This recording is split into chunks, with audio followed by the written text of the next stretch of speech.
Tal día como hoy, hace 150 años, desencarnó Allan Kardec. En primer lugar, les mostraré una pequeña reflexión de lo que significó para mí y cómo cambió mi mundo interior al conocer la filosofía espírita y este noble ser que es Allan Kardec. Les hablaré sobre él, sobre Allan Kardec y la filosofía espírita. Cuando empecé a leer los libros de la codificación espírita de Allan Kardec, empecé a encontrar respuestas a multitud de preguntas a las que no conseguía encontrar respuestas lógicas, y todo un mundo hasta entonces desconocido se abrió ante mí. Todo comenzó a tener sentido. Las piezas del puzzle cuadraban al fin. La doctrina espírita es una bella y amorosa luz que ilumina nuestras vidas.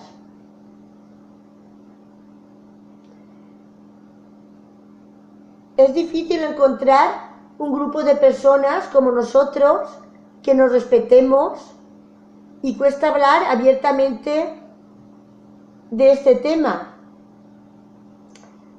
Depende con qué personas, claro. Entre otras cosas porque hay muchas creencias que son erróneas sobre el mundo espiritual. Algunas de ellas, solo algunas, hay muchas más, es por ejemplo la existencia del infierno. El infierno no existe. El cielo o el infierno lo creamos cada uno de nosotros mediante nuestras actitudes y mediante nuestra elevación o imperfección moral. Causa y efecto. Por el hecho de que una persona desencarne no quiere decir que se convierta en un espíritu perfecto bueno. El espíritu recién desencarnado es igual que era antes de desencarnar. Si era bueno, continúa siendo bueno. Si era muy imperfecto y con maldad, continúa siendo imperfecto y malo. Luego, con el tiempo, él puede ir progresando. Esto no quiere decir que si se presenta un espíritu muy imperfecto y necesita ayuda, se le deba de proporcionar e intentar ayudarlo a comprender y a evolucionar. Otra cuestión es que la magia negra no existe. ¿Qué es la magia? Es absurdo. Son supersticiones sin fundamento. Nadie vivo le puede hacer daño en la distancia a otra persona, ni por medio de fotos, ni cabello, ropa, ni ninguna otra cosa por el estilo. Todo esto no tiene fundamento. Son falsas supersticiones. Lo que sí puede hacer daño son espíritus obsesores que nos transmiten malos pensamientos, malos sentimientos, de envidia, de venganza, odio, etc. Y bajas emociones, de tristeza, desánimo, etc. Para que no nos afecten los espíritus obsesores, lo más aconsejable es la oración, mantener buenos pensamientos y sentimientos y evolucionar espiritualmente, desprendiéndonos de nuestras imperfecciones y haciendo el bien. Bueno, ahora a continuación, esto es mi reflexión, una pequeñita reflexión en cuanto a mí, en cuanto a la filosofía espírita. Ahora voy a hablaros sobre Allan Kardec, la dimensión moral de este hombre, Allan Kardec. Su nombre era Hipólito, en esta reencarnación, era Hipólito León de Nizar-Ribail, mejor conocido en la actualidad como Allan Kardec. Nació en Lyon, Francia, el 3 de octubre de 1804. Tanto su padre, Jean-Baptiste Ribail, abogado y juez de la comunidad, como su madre, Jeanne Louis Duhamel, provenían de distinguidas familias francesas, por lo que la vida del joven va a desarrollarse en un ambiente pudiente y confortable, que no fue obstáculo para desarrollar la importante labor de dar a conocer de manera organizada la filosofía espírita.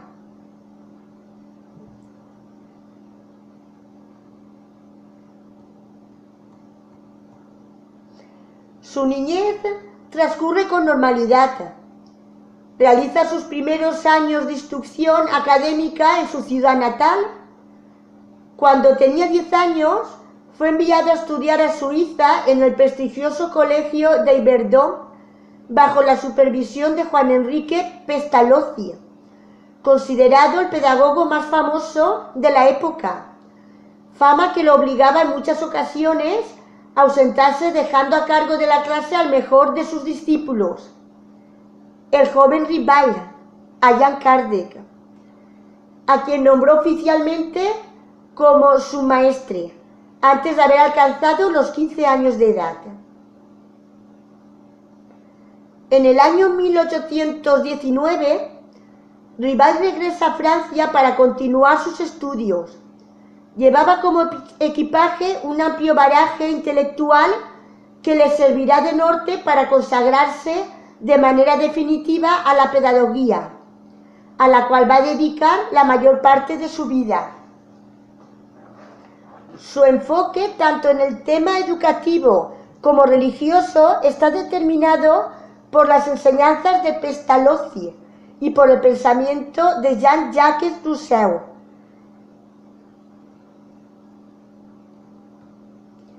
Esta influencia intelectual la aplicará tanto a la educación como a la religión. A la educación, la importancia de la convivencia en los distintos sectores, el racionalismo y la comprensión intelectual como método. A la religión, una actitud tolerante, profundamente creyente, pero ajena a todo dogmatismo.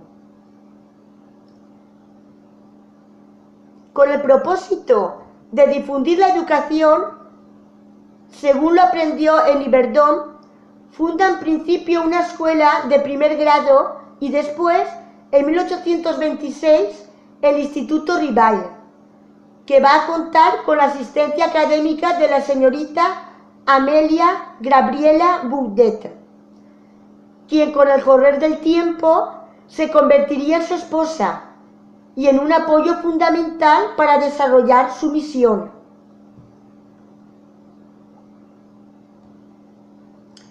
Para esta época, el inquieto joven ya conocía del magnetismo animal que algunos hombres de ciencia venían experimentando en Francia, y ya había publicado el curso práctico y teórico de aritmética según el método de Pestalozzi. En el año 1828, preocupado por reformar la educación, escribe el plan propuesto para el mejoramiento de la educación pública. En el mismo señala el atraso que presentaba la educación en su época y la necesidad de darle un giro al sistema educativo. Estaba formulando la teoría que sentaría las bases de lo que posteriormente se conocería como pedagogía.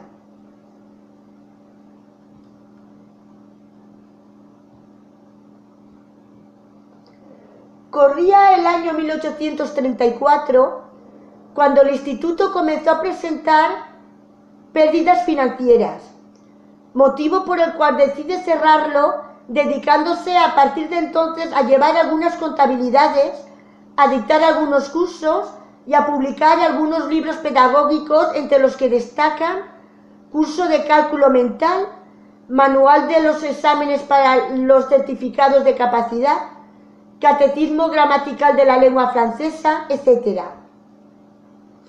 Para entonces, el reconocido profesor Ribail, Allan Kardec, ya pertenecía a diferentes academias, sociedades e instituciones públicas de Francia. En 1850, la ley Fayot significó un evidente atraso en la educación, ya que la misma favorecía las escuelas de enseñanza católica.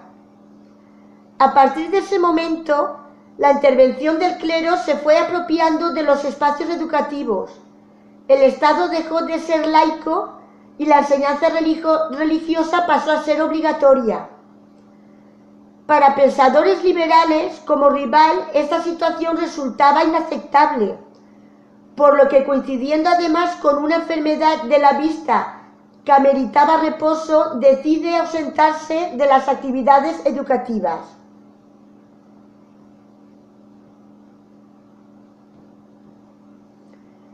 Para este momento en que Rival se retira de las actividades académicas, se venían sucediendo algunos fenómenos interesantes, como los ruidos en casa de las hermanas Fox, a través de los cuales se daba respuesta a ciertas interrogantes.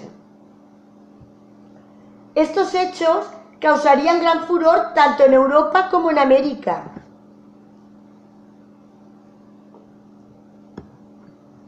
A partir de estos fenómenos, se creó una especie de alfabeto que permitió invitar a las entidades espirituales a mantener conversaciones.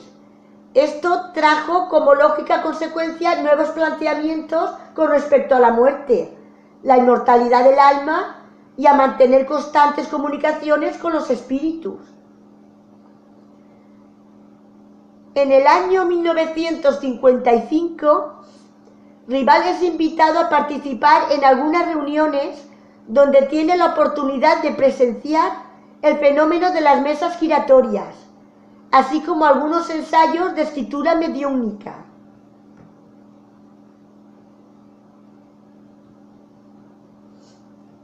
La continuidad de las comunicaciones y las respuestas dadas a los temas propuestos lo convencen de la existencia de una manifestación inteligente que no provenía de las mesas ni de los participantes, ya que de acuerdo a las preguntas formuladas, las respuestas sobrepasaban el nivel intelectual de los medios que facilitaban la comunicación. Entonces, dándose cuenta de la trascendencia del nuevo descubrimiento y de la repercusión del mismo en las creencias existentes, acomete la investigación de los nuevos fenómenos con la rigurosa seriedad que lo caracterizaba, aplicando el método de la lógica y la experimentación. Se da la tarea de preguntar a los espíritus sobre temas y principios filosóficos, psicológicos, de la naturaleza humana y del mundo. Coleccionó y contrastó las respuestas obtenidas y comenzó a sacar conclusiones que servirían de base filosófica para dar coherencia a la doctrina espírita, a la cual, según le fue revelado, tenía la misión de dar a conocer a la humanidad.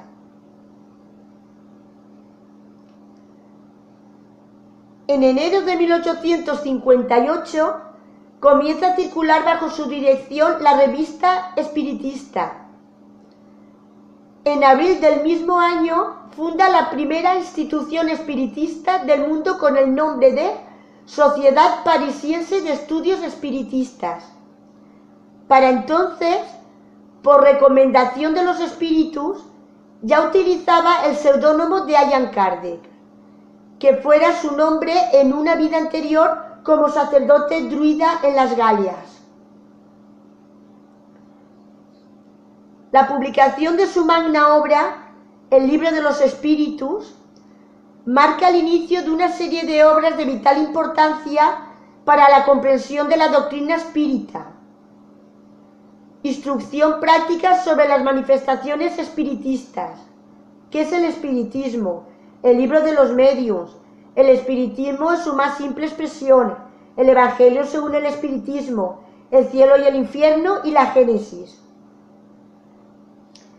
El 9 de octubre de 1861, producto de la intolerancia religiosa, se llevó a cabo un auto de fe en España, quemando las obras de este genial hombre en una plaza de Barcelona.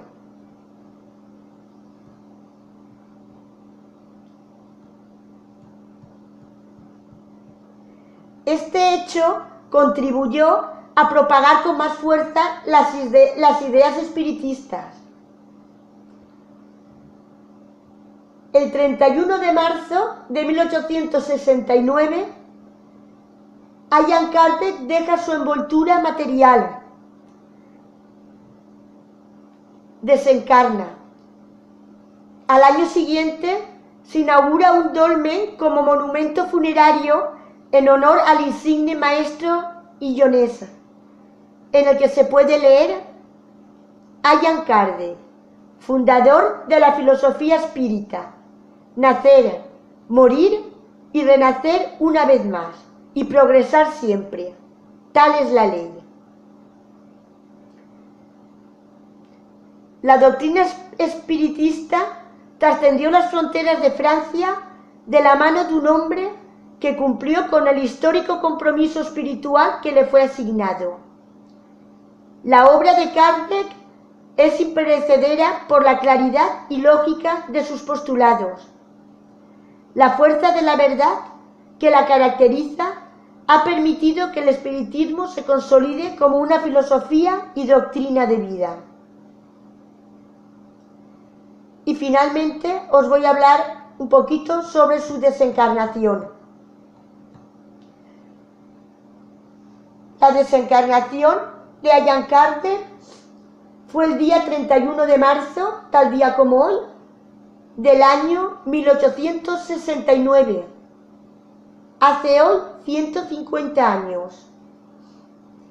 Allan Kardec se preparaba para desocupar el inmueble de la Passage Saint-Anne. Planificaba mudarse para la Villa Segura, pero al atender a un cajero de la librería desencarna súbitamente. La causa más probable es la ruptura de un aneurisma de aorta. 11 años después de lanzado el libro de los espíritus, estaba en su 15ª edición. El espiritismo estaba en el centro de los debates y la correspondencia era inmensa. La muerte sorprendió a Kardec en medio de esa actividad infatigable. Cuando desencarnó, trabajaba en una obra sobre las relaciones del magnetismo con el espiritismo. El cuerpo de Allan Kardec fue sepultado al mediodía del 2 de abril, en el cementerio de Montmartre. Se estima que más de 1000 personas acompañaron al cortejo. Más de 1000 personas en aquellos tiempos, hace 150 años, era una cantidad muy apreciable. Delante de la tumba, el astrónomo Camille Flammarion, médium de la Sociedad Parisiense, pronunció su famoso discurso, en el cual denomina el codificador de el buen sentido encarnado y cierra emocionado: hasta pronto, mi querido Allan Kardec, hasta pronto. En la primera reunión de la Sociedad Parisiense, después de la desencarnación de Kardec, los presentes lanzaron la idea de construir un monumento al profesor de Lyon. La idea recibió la adhesión de espíritas de diversas ciudades, y así se mandó construir el dolmen en el cementerio Père Lachaise, para donde fueron trasladados los restos mortales de Kardec el 29 de marzo de 1870. 2 días después de inaugurado el monumento, que no registraba aún la frase nacer, morir, renacer y progresar siempre, tal es la ley, grabada en 1870. Y por último, el 21 de enero de 1883 desencarna Madame Allan Kardec, su esposa. Su cuerpo es sepultado junto al de su esposo, casi 21 años después de la desencarnación de Kardec, en enero de 1890. sus amigos lanzan el libro Obras Póstumas, una colección de ensayos y anotaciones personales sobre asuntos diversos, además de memorias de sus actividades y planes para el futuro. Bueno, pues aquí una brevísima biografía sobre Allan Kardec, el insigne maestro Allan Kardec. Muchas gracias a todos los que me han escuchado. Os deseo que sean muy felices. Deseo también que les haya gustado el vídeo y que tengan muchísimas bendiciones en sus vidas. Dios me los bendiga.